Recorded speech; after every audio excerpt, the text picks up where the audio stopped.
కరీంనగర్ నగరంలో ఒక slum area Indranagar ఆదర్శ నగర్ మధ్యన సుమారు ఒక 20 సంవత్సరాల నుంచి రెక్కాడి దగ్గర డొక్కాడని బతుకులలో ఉన్న డైలీ లేబర్ వచ్చి కూడా ఇక్కడ ప్రైవేట్ స్థలాలు కిరాయి తీసుకొని చిన్న చిన్న గుడిసెలు టెంపరీ గుడిసెలు తీసుకొని వాళ్ళు రోజు కూడా డైలీ లేబర్గా పోతూ ఉంటారు. ఎక్కువ శాతము వడ్ర జాతికి సంబంధించిన వ్యక్తులు ఇక్కడ ఉంటారు. సుమారు 20 సంవత్సరాల నుంచి ఇక్కడ ఇళ్లలో ఉంటారు. ఇది ఏంటంటే మొత్తం కూడా టెంపరీ ఇండ్లు, ఇవి రేకులు కాదు. సో నిన్నటి నుంచి మనకు ఇవాళ నుంచి సమ్మక్కకు పోవాలని చెప్పి ఈ మొత్తం గూడెం మొత్తం ఖాళీ తీసుకుని వెళ్ళిపోతుంది. సుమారు 40 నుంచి 45 గుడిసెలు ఉంటాయి. వాళ్ళు పోయేటప్పుడు మరి దీపం పెట్టిరో ఏమున్నదో ఆ దీపం కింద పడిపోయి ఆ గుడిసె కాలిపోవడము, ఆ గుడిసెతో పాటు ఆ 100 సిలిండర్తో పాటు సుమారు 8 నుంచి 9 సిలిండర్ పేలిపోవడము, 40 నుంచి 45 ఇల్లు కూడా మొత్తము కాలిపోవడం జరిగింది. అదృష్టవశాత్తు అక్కడ ఎవరు లేరు కాబట్టి ప్రాణ నష్టం జరగలేదు.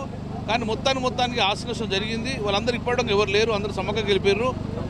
వాళ్ళ ఇల్లు కూడా నేలమట్టం అయిపోయింది, ఏం లేవు. బట్ నేనేమంటున్నా అంటే వాళ్ళు ఇమ్మీడియట్గా ప్రభుత్వం ఇలాంటి మీద కాన్సన్ట్రేట్ చేయండి. చుట్టుపక్కల ఇళ్ళలో కూడా ఎఫెక్ట్ కాకుండా రాబోయే కాలంలో వీళ్ళందరికీ పక్కా ఇల్లు కేటాయించండి. పక్కా ఇల్లు కేటాయిస్తే వాళ్ళు ఇల్లు వెళ్ళిపోతారు. కాబట్టి తర్వాత ఇమ్మీడియట్గా ఒక ₹1,00,000 ఇమ్మీడియట్గా కరెక్ట్గా ఇవ్వాలని డిమాండ్ ఇస్తున్నాం. వాళ్ళ ఇంటి బియ్యానికి కూడా డబ్బులు లేవు కాబట్టి ₹1,00,000 ఇమ్మీడియట్ రిలీఫ్ ఇచ్చేయండి. తర్వాత ప్రభుత్వం ఒక డెఫినెట్గా ఒక దర్యాప్తు చేసేసి ప్రభుత్వ పరంగా ఎంత వీలైనంతగా వారికి ఆస్తి నష్టం ఇవ్వాలని కోరుతున్నాము. ఫ్యూచర్లో కావద్దు, ఎందుకంటే పక్కకు పెద్ద బిల్డింగ్లు ఉన్నాయి, అవిటికి ఒక సిలిండర్ పేలిపోయి గట్ట ప్రాణ నష్టం జరిగే అవకాశం ఉంది. కాబట్టి ఫ్యూచర్లో కూడా ఎక్కడ ఇలాంటి గుడిసెలు టెంపరీ గుడిసెలు తీసేసేందుకు ప్రభుత్వం ముందుకు రావాలని చెప్తున్నాము.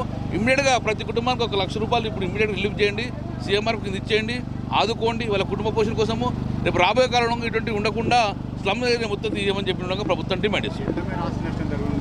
చెప్పలేము ఇంకా అంచనా. ఇప్పుడు ఇంకా ఫైరు ఇప్పుడే గౌరవ కార్పొరేటర్ ఇద్దరు కూడా వెంటనే రావడం, మేయర్ గారిని సంప్రదించడం, మొత్తం కూడా ఫైర్ ఇంజన్స్ కానీ వాటర్ ట్యాంక్ రావడంగా మొత్తం కూడా కంట్రోల్ అయిపోయింది, ఫైర్ కంట్రోల్ అయిపోయింది.